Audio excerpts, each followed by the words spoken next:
আজকে আমি তৈরি করব ক্রিস্পি চিকেন উইংস। তবে এই রান্নায় কোনো ময়দা, চালের গুঁড়ো, বেসন ইত্যাদি কিছুই ব্যবহার করব না।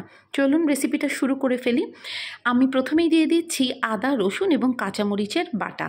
এখানে আমি সব কিছু সমান সমান পরিমাণ নিয়ে ব্লেন্ডারে একসাথে ব্লেন্ড করে নিয়েছি। নিজের স্বাদ অনুযায়ী অবশ্যই কম বেশি করতে পারেন। 1 কেজি পরিমাণ চিকেন উইংস আছে এখানে। দিয়ে দিলাম খানিকটা লবণ, তবে লবণটা কমই দিলাম কারণ এরপর আমি দিয়ে দিচ্ছি লাইট সয়া সস। এটা 2-3 টেবিল চামচের মতো দিয়েছি। মরিচের গুঁড়ো দিচ্ছি, সেটা সম্পূর্ণই নিজের স্বাদ অনুযায়ী দেবেন। আমি একটু ঝাল খেতে ভালোবাসি চিকেন উইংসটা।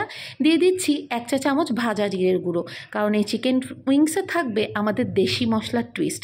এরপরে দিচ্ছি কালো গোলমরিচের গুঁড়ো, অবশ্যই ফ্রেশলি গ্রাইন্ড করা, নতুবা কিন্তু টেস্ট ভালো হবে না, এবং এটা বেশ খানিকটা পরিমাণে দিলাম 1 চা চামচ। এরপর দিয়ে দিচ্ছি একটা ম্যাজিক ইনগ্রিডিয়েন্ট, এটার নাম হচ্ছে চিকেন পাউডার। হালাল চিকেন পাউডার পাওয়া আমাদের দেশের মার্কেটে একটু টাফ। যারা হোমমেড তৈরি করেন তাদের কাছ থেকে নিতে পারেন।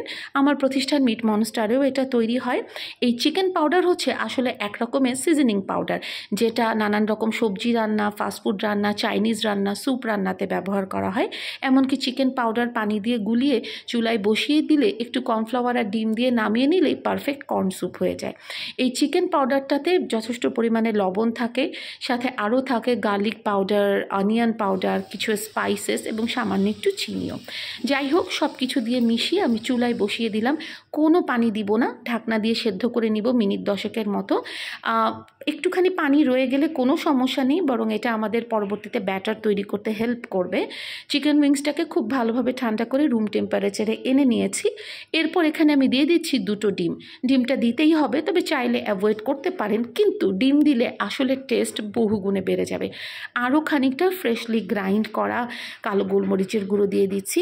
যারা ঝাল খেতে চান না তারা কালো গোলমরিচের বদলে সাদা গোলমরিচ দিতে পারেন, বা সাদা ও কালো গোলমরিচ মিশিয়েও দিতে পারেন। এটা সম্পূর্ণ নিজের ইচ্ছা, তবে অবশ্যই সেটা ফ্রেশলি গুঁড়ো করা হতে হবে। এরপর আমি এতে দিচ্ছি আমাদের ব্যাটারের বাইন্ডার, সেটা হচ্ছে কর্নফ্লাওয়ার। অনেকে আছেন ময়দা এবং কর্নফ্লাওয়ার মিশিয়ে ব্যবহার করেন, আমার সেটাতে কোনো আপত্তি নেই, তবে আমি দেখেছি শুধুমাত্র কর্নফ্লাওয়ার ব্যবহার করলে চিকেন উইং বা চিকেন ফ্রাইটা অনেক অনেক অনেক বেশি ক্রিস্পি হয়। আমি সব কর্নফ্লাওয়ার একসাথে দিচ্ছি না, 2-3 চামচ করে দেব এবং ভাগে ভাগে মিক্স করব।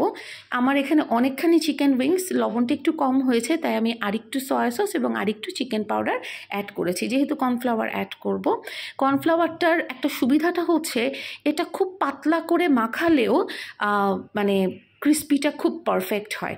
ময়দা বা বেসনের একটা থিকনেস আছে, সেই থিকনেসের উপর নিচ হয়ে গেলে আসলে ব্যাটারটা তেলে দিলে ছেড়ে দেয়, বা খুব বেশি পাতলা করে ময়দা বা বেসন মাখালে কিন্তু উইংসটা ক্রিস্পি হয় না। বাট এখানে দেখুন কত পাতলা করে আমি মাখিয়েছি।